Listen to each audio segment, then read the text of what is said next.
ఎట్లా జరుగుతుంది property show? So public ఏమనుకుంటారో రియల్ ఎస్టేట్ రంగం సంబంధించి. అందరికీ నమస్కారం అండి. నా పేరు నేను నేరేడ్కో క్యాపిటల్ జోన్ సెక్రటరీని. నిన్న హానరబుల్ చీఫ్ మినిస్టర్ గారు నేరేడ్కో ప్రాపర్టీ షోని వారి చేతుల మీద కదా రిబ్బన్ కటింగ్ చేయడం జరిగింది. పెట్టిన స్టాల్స్ ఎగ్జిబిటర్స్ అందరూ కూడా చాలా చాలా హ్యాపీగా ఉన్నారు. వారి స్పీచ్ నిన్నంతా చాలా స్ఫూర్తిదాయకంగా ఉంది. ఈ రియల్ ఎస్టేట్ రంగానికి కొత్త ఉత్సాహం వచ్చినట్టు అనిపించిందండి. సో గుంటూరులో మొదటిసారిగా నిర్వహిస్తున్నారు ఇంత 150 స్టాళ్ళతో. సో ఎన్ని స్టాళ్ళు ఉన్నాయి? సో స్టాళ్ళ నిర్వాహకులు కూడా ఏం చెప్తున్నారు మ్యారేజ్ ప్రాపర్టీ? ఇది యాక్చువల్గా పెట్టడం ఫస్ట్ టైం కాదండి. మన రాష్ట్రంలోనే ఇప్పటి వరకు కూడా ఈ పెద్దది ప్రాపర్టీ షో అంతకుముందు నేరేడ్కోని నిర్వహించింది 2015లో. అప్పుడు హానరబుల్ చీఫ్ మినిస్టర్ నారాయణ గారే రావడం అంతకుముందు honourable chief minister Nara Chandrababu Naidu చేతుల మీదుగా జరిగింది. నిన్న కూడా వారి చేతుల మీద గుండానే జరగడం చాలా చాలా హ్యాపీగా అనిపించిందండి. సో చాలా వరకు కూడా నిబంధనలు కొన్ని సడలించారు, సవరణలు కూడా చేశారు. దీనివల్ల రియల్ ఎస్టేట్ రంగం అభివృద్ధి ఎంతవరకు? నిన్న సవరణ చేయించిన జీవో మా నేరేడ్కో షో ప్రాపర్టీ మీద ఆవిష్కరించడం చాలా హ్యాపీగా అనిపించింది. యాక్చువల్గా అంతకుముందు 12 మీటర్స్ లేఅవుట్ వాళ్ళకి రోడ్డు ఉండాలండి, అంటే 40 ఫీటు.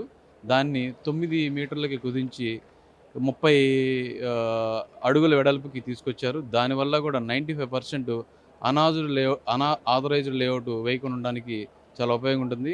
దానివల్ల గవర్నమెంట్కి కూడా ఆదాయం పెరిగే అవకాశం ఉంటుంది. సో అక్రమ లేఅవుట్లపై కూడా టీటీఆర్ బాండ్లకు సంబంధించి కీలక ప్రకటన చేశారు. సో దాన్ని మీ రియల్ ఎస్టేట్ రంగం గత ప్రభుత్వంలో జరిగిన టీడీఆర్ బాండ్లు కుంభకోణం గురించి కూడా చాలా మంది బిల్డర్లు నష్టపోయారు. సో ఇప్పుడు వారు దానికి 2-3 రోజుల్లో పరిష్కారం చూపుతామని మాకు మాట ఇవ్వడం జరిగింది. వారికి ధన్యవాదాలు. సో ఆంధ్రప్రదేశ్ రాష్ట్రంలో అంటే రేపు రాజధాని జరగబోతుంది, రాజధాని నిర్మాణ కాబోతున్న నేపథ్యంలో సో రియల్ ఎస్టేట్ రంగం ఎంతవరకు దోహదపడుతుంది? ఇప్పటికే రాజధానిలో చాలా వరకు పాత గవర్నమెంట్లో పనులు ఏవైతే ఆగి ఉన్నాయో అవన్నీ కూడా స్టార్ట్ చేయడం జరిగింది. అవి స్టార్ట్ చేయడం వల్ల చుట్టుపక్కల రియల్ ఎస్టేట్కి, చుట్టుపక్కల ఉన్న గ్రామాలకి బాగా భూమి వచ్చింది. మన గుంటూరు యాక్చువల్గా గుంటూరు హైవే మాత్రం చాలా చాలా బాగుంది. గుంటూరులో కూడా ఒక 2-3 నెలల్లో ఇప్పటికన్నా కూడా ఇంకా భారీగా స్పందన వచ్చే అవకాశం ఉంటుంది. సో సామాన్య ప్రజలు కొనుక్కునే పరిస్థితిలో ఉన్నారంటారా ఇలాంటి ల్యాండ్? ఇప్పుడు వరకైతే సామాన్య ప్రజలకు అందుబాటులోనే ఉన్నాయండి ల్యాండ్స్ అన్నీ కూడా. ఇప్పుడైతే వాళ్ళు చక్కగా తీసుకునే అవకాశం ఉంటుంది. సో ఓవరాల్గా స్టాళ్ళకి సంబంధించి కూడా ఇక్కడ వచ్చే పబ్లిక్ కూడా రివ్యూ ఎట్లా ఉంటుంది? ఇక్కడ వచ్చిన వాళ్ళందరూ కూడా అన్ని రకాల స్టాల్స్ ఉన్నాయండి. ఫైనాన్స్ సంబంధించినవి ఉన్నాయి, రియల్ ఎస్టేట్ సంబంధించినవి ఉన్నాయి, బిల్డర్ సంబంధించినవి ఉన్నాయి.